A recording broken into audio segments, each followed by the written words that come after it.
What's going on, guys? OOTIKTAKOO here, and welcome back to the fixed version 2 Top Tree Vanquisher SMG build.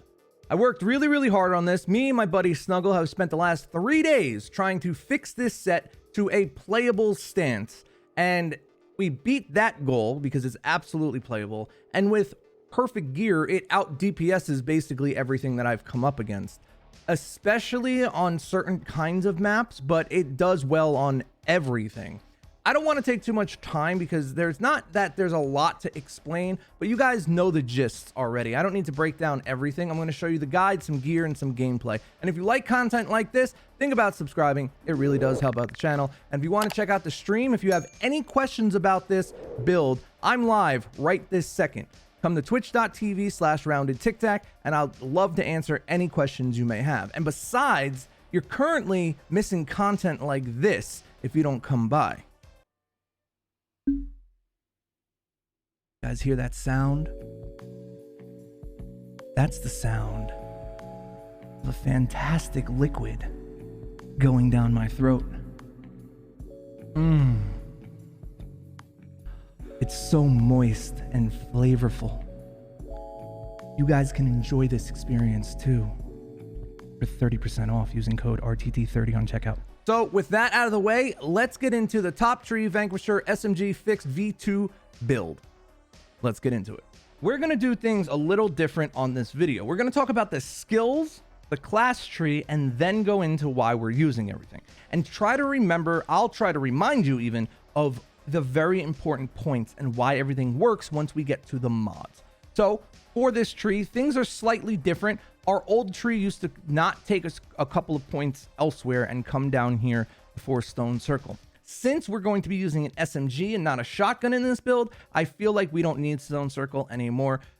It just doesn't work because you cannot be accurate with an SMG. I mean, you can, sure, but I feel like it's not necessary and we get better perks elsewhere. So we're also going to take Champion, which wasn't in our old build, which is an extra 45% weapon damage every time you activate Golem. We're going to take this extra 12% assault weapon damage, again, not in our old build. And this Dry Them Out and Bounty Hunter up here. Everything else is basically the same. This node right here, I know it doesn't sound like a lot, but it's absolutely nuts for keeping us alive. The other node we took here is Perpetual Motion, and we'll talk about that when we get to the mods. But just know there's a reason we have Perpetual Motion. If you don't want to use this, I was actually having decent results with Steady Hands, so you might want to try that too. Or you can put it down here for Heirloom Armor for a little more survivability. Either one of those perks is fine for this build. Let's talk about the skills. We have Golem on a 20-second cooldown, Tremors on a 16-second cooldown, and Boulder Dash on a 14-second cooldown.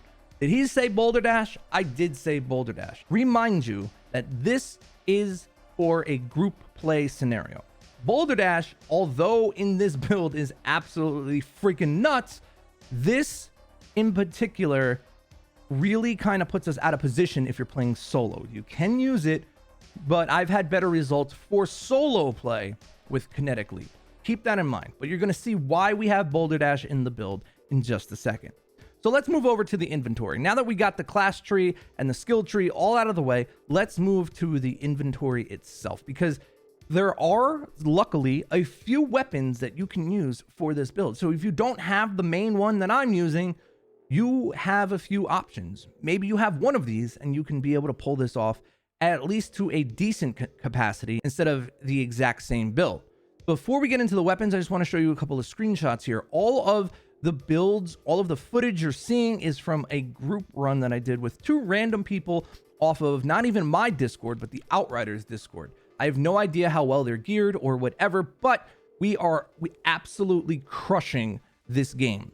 We do so much damage so fast, even though, yes, we have a debuff Pyro and a Technomancer in the build or in the team, we're still out DPSing them, as you can see here on these end cards right here. We won every single time, and it was a lot of fun doing this. We were blowing through missions. Impressed yet? Well, let's talk about why everything's working. So the reason we have to change the build, if you guys do not know, is that the statue set is no longer working. I made a video about it. I was quite pissed about it. I still kind of am. So we had to change up our strategy. So what is not working is the statue set used to give you the 100% firepower increase for the entirety that you had Golem up. It no longer does that and ends after the 18-second initial cast with Perseverance. You lose out on your extra 100% firepower, which really kind of killed the build. But with a few tweaks here and there, we are able to make it work. Second thing to note, we are using a Fatal Symbiote. This gun is the best in slot, but it isn't necessary. And I'll show you the other weapons that you can use in just a second. So the Fatal Symbiote currently has Dark Sacrifice, and currently that mod is apparently a little buggy, giving you about 12 to 15% more damage than is stated. But that's okay. That 12 to 15% extra damage, we'll take that because our build was completely fucking gutted. So keep that in mind. We are using Dark Sacrifice here, but you can use Killing Spree as well, and that is one of the weapons you can use as well. Again, we're using Ultimate Damage Link because this build has 0 AoE, and that is a big problem you would run into. Dark Sacrifice plus Killing Spree is crazy, but you're just going to get overran in one shot, especially in this, one-shot meta that we're currently in. So trust me, Ultimate Damage Link is the play on the Fatal Symbiote with Dark Sacrifice. However, if you don't have that, I'm currently running an Inferno Seed with Dark Sacrifice, or you can put Killing Spree here, or you can put Ultimate Damage Link here. This gun is just fantastic regardless. You can kit it either way. The way I'm currently using it is killing far range targets. That's why it has Dark Sacrifice on it and not Ultimate Damage Link. So if something's far away, I switch to this, two-shot them, move on. The other gun that you can use and get similar results, but not the same because it just doesn't do enough damage, is the Voodoo Matchmaker. Ultimate Damage Link and Dark Sacrifice, basically this, but the reverse. It's okay. I don't love it. I prefer this. It just puts out more damage faster, which is kind of what we need. And the last one that you can use is an Amber Volt. I know this doesn't have Ultimate Damage Link on it, but it should. If you have this gun, you can use this as well. Killing Spree, 75%. Dark Sacrifice, 85% if it's currently bugged. And then you put Ultimate Damage Link, and this works just as fine too. So there you go. The new build can take 4 different weapons. I hope you have one of them. Let's move into the armor. Basically, everything is exactly the same as the old build. I will link the old build a couple of times in this video if you guys want to check out the old one too to see what is different.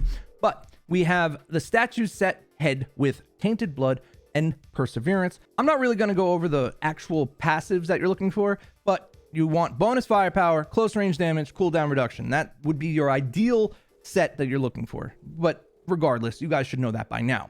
Tainted Blood, Perseverance on our helmet. That is what we need. That is what we have. We need Golem up for this build for a specific reason. It's not about the damage anymore. It's about the only thing keeping our alive. It's the only thing we have that makes us not die. We have 0 other survivability perks. No mods, nothing in our skill tree, nada. We need Golem up as long as possible, but it's no longer just for the damage increase.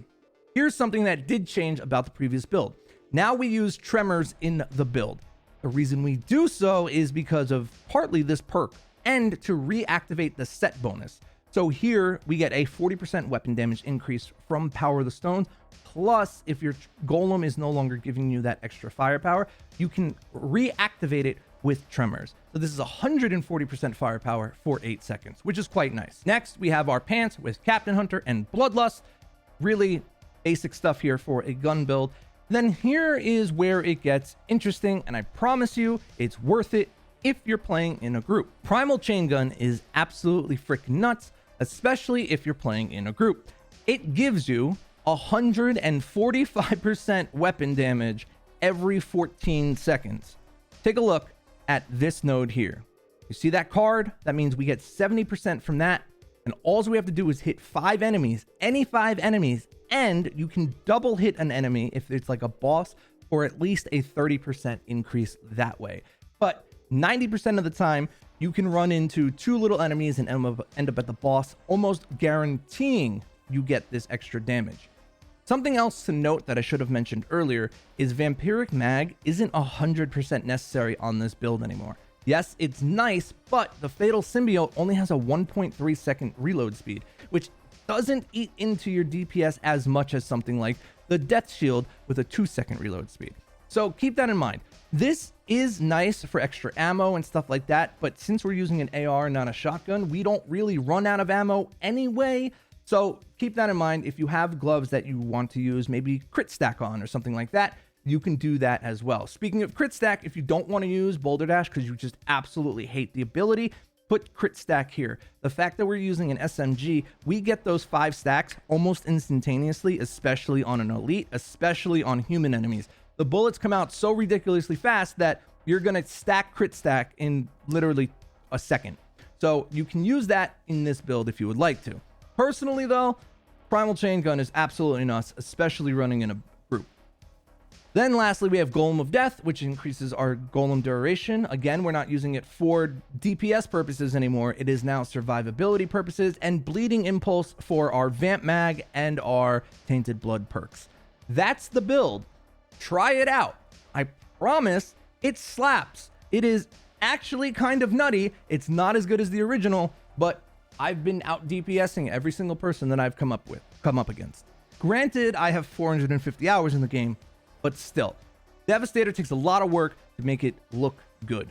This is your build template. This is the end of the video. I hope you guys enjoyed. Thank you guys so much for watching. Think about subscribing. It really does help out the channel. And like I said, if you guys want to check us out at Twitch, we are live right now. Thank you guys so much. I'll see you on the next one. Let me know what you think down in the comments below. I hope you guys have one of the 4 weapons, and I'm very curious if you guys enjoy this build. I'm absolutely loving it. See you on the next one. TikTok out.